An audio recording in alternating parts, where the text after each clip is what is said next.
Right, let's not beat around the bush. Big decision by VAR to allow Anthony Gordon's winning goal for Newcastle at home to Arsenal. There's a lot of crying, screaming, shouting by YouTubers, et al., all over the internet. But VAR was right, and here's the reason why. So there was 3 incidents here where the goal could have been disallowed, and VAR has to check if each of those was a clear and obvious error.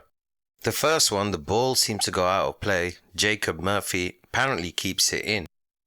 But we don't really have any conclusive camera angles to prove whether the ball actually went out.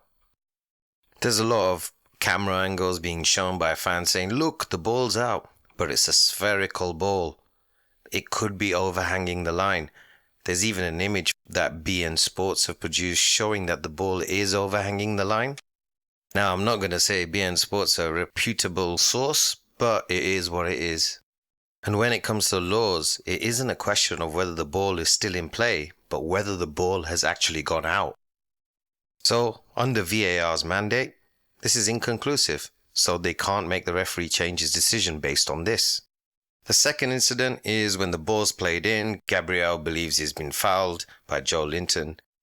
The referee doesn't think that's a foul. So VAR can't really overturn his decision unless they see conclusive evidence that it is a foul.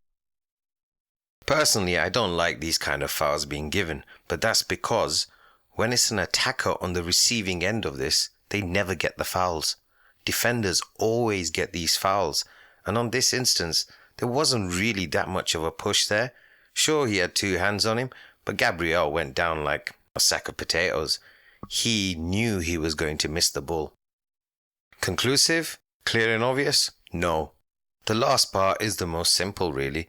Is Gordon offside when the ball is played off Joe Linton? Now, it's very difficult to see because when you look at the angle from where offside is decided, the ball is obscured. This is where the offside decisions are made, and they can't see it. So, they can't say it's a clear and obvious error. Did the ball go backwards? Was Gordon behind the ball? If either of those are true, then he's onside. But it's difficult to see. So VAR can't just say, okay, you know what, we think he's offside, because offside is not subjective. So they have to stick with the decision on the pitch in this case. Finally, another point that has been made I've seen is that Joe Linton handled the ball. However, this doesn't matter because he didn't score. This was a really long VAR check, but they did the right things. And if VAR didn't exist, this would have still been given as a goal. I'm not a fan of PGMOL and the officials. I think they're a cartel. They do a lot of things wrong.